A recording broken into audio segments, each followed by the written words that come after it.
It's like a slice of heaven. If only we could all live like this, with the white picket fences, welcoming front porches, little pathways between the houses, and streets that are nice to walk on. It evokes memories of the good old days when you knew your neighbors and felt part of a community. Good morning. Good morning.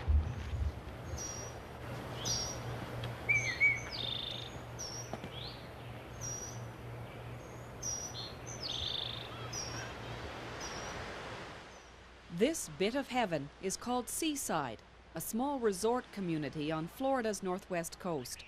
Its postcard beauty makes it look like a movie set for the perfect small town, an echo of days gone by. There's a reason why Seaside looks like something from out of the past. It was deliberately built that way.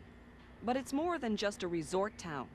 It's a carefully planned model for modern urban development, an antidote to suburban sprawl. It's no accident that Seaside is a pleasant, neighborly place. It's laid out so that people can walk everywhere in about 5 minutes. Cars are here, but you don't have to use them to get around. And to the people who built this, Seaside is much more than just a pretty vacation spot. Seaside is a valid model for other kinds of situations. The towns or neighborhoods that we've been designing since then, which are not resorts, in fact follow many of the principles on which Seaside was designed. Could you ask him if Francois... Miami architects Elizabeth Plater-Zyberk and Andres Duany are urban planners with a vision of the future which is rooted firmly in the past. They design new towns and suburbs to look and feel like the best of the older neighborhoods and small towns. I grew up in a small town outside of Philadelphia, which was located along a railroad line. And we lived in a not very wealthy neighborhood, which was therefore close to the downtown. We walked into town for groceries. As a young child apparently, my mother would walk me into town to do grocery shopping, and it would take half the day because we would stop and talk to all the neighbors along the way. But small towns are just a memory for most people. This is what's real. Over half of all North Americans live in the unvarying sameness of the suburbs and utterly dependent on the automobile. Modern suburbs are laid out on the assumption that a typical household will make 13 car trips a day, not just to work, but for even the simplest errands. If you live here, you have to get used to spending much of your leisure time in traffic. Currently, they're forced to drive everywhere, whether they enjoy driving or not. Everything is actually predicated on the use of the automobile. Notice how in this rather large area of land that we're looking at, the only use that is seen, the only function, is housing. There are no corner stores, there are no workplaces. The only thing that you can do here is live. If you wanted to buy anything at all, you would have to drive out of this area. This is typical of the segregation of uses that you find in the suburbs, and it causes the use of automobiles. This suburban mall near Miami is a good example of what Duany and Plater-Zyberk say is bad urban planning. The parking lot's as crowded as any on a Saturday afternoon. Over there near the mall entrance, there are a lot of cars looking for spaces. But back here sits almost 3 acres of empty parking lot. They build lots this way for the peak shopping season around American Thanksgiving and Christmas. It's full just 7 days of the year. The rest of the time, it sits empty. The wasted land, the malls, the traffic. Duany has almost nothing nice to say about life in the suburbs. You'll hurt the feelings of all those millions of people who live in suburbia. Yeah, I know. You know how you're proud of where you live, even if you live in a terrible place. Well, they're proud of, I know that they're proud of their individual houses and their yards. I find that there's a great deal of pride in the private realm. I found very few people who are actually proud of their highways and their shopping centers and their parking lots. The public realm is very deficient. Oh, life could be a dream. It's not the dream people thought they were buying into 40 years ago, when the suburbs were seen as a sanctuary, a chance to own your own home in a safe, comfortable, green place. Building the suburbs fueled the post-war boom, starting with affordable housing for veterans. Back then, the car was synonymous with freedom. 40 years later, suburban sprawl is epidemic. You live in one area, work in another, shop in still another. And relatively few people live on each acre of land. It's what the planners call low density. It's both costly and inefficient. Critics include former Toronto Mayor John Sewell, who shares the views of the Duany Group on the suburbs. I mean, it's devastating because we've designed very low-density communities that are very hard to service municipally. There's no way of making transit work well in suburbs. It's very expensive to provide traditional services like water services, sewer services, ambulance service, police service, and so forth. So from a municipal standpoint, the suburbs is about the worst thing you could ever build. It's not efficient. Beyond the inefficiency, even more than the enslavement to the car, Duany and Plater-Zyberk abhor the enforced segregation by income of suburban life. What one sees here is the micro-segregation by income of housing in the suburbs. And this is a completely new phenomenon in the United States, which is in addition to and just as bad, in fact, as the old system of racial segregation that has been so destructive to the society. And this system of separating people by income is the current mode of suburban planning. Duany and Plater-Zyberk are not just naysayers. I think we have to generate a few more streets, though. The design team currently has about 30 projects on the go in the United States and Canada. Let's call this a road and let's call this a street. They want to replace the worst of suburban sprawl with cozy places we'd love to live in. To do it, they promise not to come up with a single new idea. Their inspiration comes from the past, from planners who were active hundreds of years ago, and the towns they built. Annapolis, Maryland is 300 years old. It's a small, congenial town. People live, work, and shop in the same area. It's perfect for walking or just hanging around. This is what Duany wants to imitate in his developments. The location of buildings is very well considered. The streets feel good. Somebody thought about the ratio of the height of the buildings to the width of the street.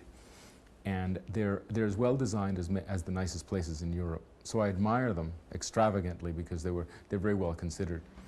Capturing the beauty and compact intimacy of these older places is the Duany Group's objective. Sometimes it seems hard to believe that there could be so much to learn from people who were designing towns hundreds of years ago. Critics like John Sewell say we've been wrongly taught that only what's modern is good. One of the great problems with modernism as an idea is not just that it designed the suburbs, but that it also said that the future is where the solutions really lie, that we're discovering new ground, that this is a new world we're entering into. And it's meant that we've tried to junk the past. And as we're into this postmodernist age where these modernist ideas are fading away, we're beginning to say, well, maybe we shouldn't be junking the past. Maybe, in fact, this is the same old world, and maybe people had some smart ideas a few years ago.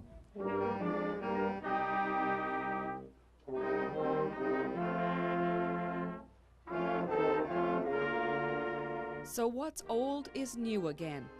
Traditional towns like Perth, Ontario, a nice, normal neighborhood. With its parks, mixed housing, and treed streets, it doesn't look anything like the suburbs. And that's what the people who live here like. That and the ability to get around without a car. You can walk to the edge of town in 10 minutes, you know, and you can walk, well, if you play golf, you can walk up. You don't have to. I don't have a car, so I can walk. And I live in Centertown, which makes it even much nicer. The pace is a lot slower. It takes me 5 minutes to ride to work on my bike. I live downtown and work on the outskirts of town. 5 o'clock traffic jam lasts for about 3 minutes here. Small towns and older neighborhoods like Georgetown, Washington illustrate the basic principle of Duany and Plater-Zyberk's planning. Everything is accessible by foot. It's made easy by short blocks and intersecting streets. Andres Duany calls this principle the 400-yard walk. Their first project, Seaside, was built on this principle. Everything is a 5-minute walk away. There are studies that show that virtually everyone will walk 400 yards rather than drive. It just feels too stupid to get in the car, drive, and park when it's only 400 yards. Many car trips can be eliminated if you calculate your neighborhood to contain those daily needs. We came from the Northeast. Suburbia. And listen to a resident of the new small town of Seaside. He sounds just like someone from an old small town. Well, we like the community spirit that's here. It's basically a self-sufficient community. You can go to the supermarket here, so to speak, which is Modica's Market. You can go to the shops. You can go to the post office and do this all without a vehicle. If Seaside sounds too good to be true, it's because it is, unless you've got money.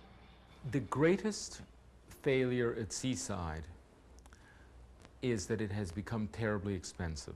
Even the housing that was intended to be affordable became expensive. And so we have had to, we must admit that the range of income types that we consider to be essential for a neighborhood to work well doesn't exist there.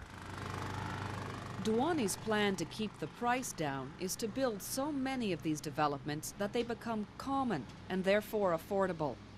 This is Kentlands outside Washington, D.C.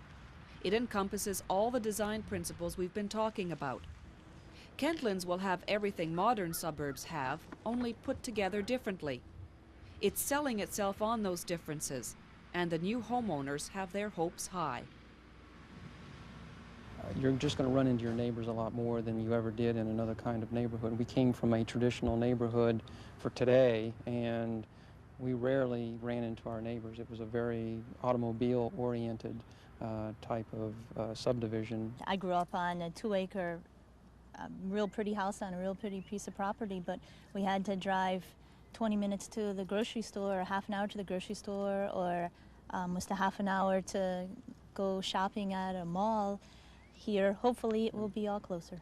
We moved here from a small town where you really did have a sense of community. So I think once this is finished out, I think we will have that sense of a close community again. And I like that. In 2 years, Calgary will be the site of one of these new old towns. This empty field will have a main street, a town square, public transit, and mixed housing for 30,000 people. Duany's group is designing it to follow the same principles found in Seaside and Kentlands. Short blocks, short walking distances. 3 other similar developments are in the works outside Toronto, including this one in Oakville. Town planner George Dark is designing a town that will house 8,000 people, using all the principles extolled by Duany and Plater-Zyberk. You can see that a road system in a typical suburban block is very long. It's not in any way conducive to through traffic. You can see that the road systems actually stop and are not linked up. In this case, this is a completely open grid. So as you move anywhere in a city, you have the opportunity to run through this plan in a lot of ways. Generally, when we design relatively small blocks. For Andres Duany, town planning has become something of a religion. He evangelizes every chance he gets, seeking converts to this old-fashioned way of doing things. He believes the movement will grow because people want to change how they live. But there are those who would challenge you and say it's just another yuppie trend. This too will die with other fads that our generation has picked up, and it could easily be discarded too. Why are you so sure? Well, I'm not sure that it will not be discarded, but I'm fairly certain that it will last for a generation.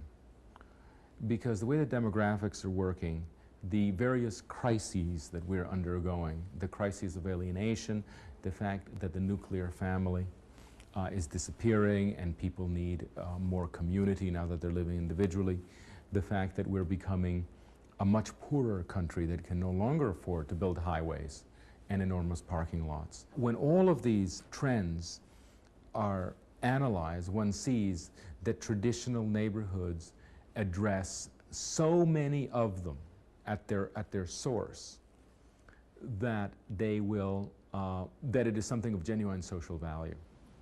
In the end, whether people choose to live in the suburbs or buy into the new towns depends on the marketplace. Developers won't build them if people don't buy them.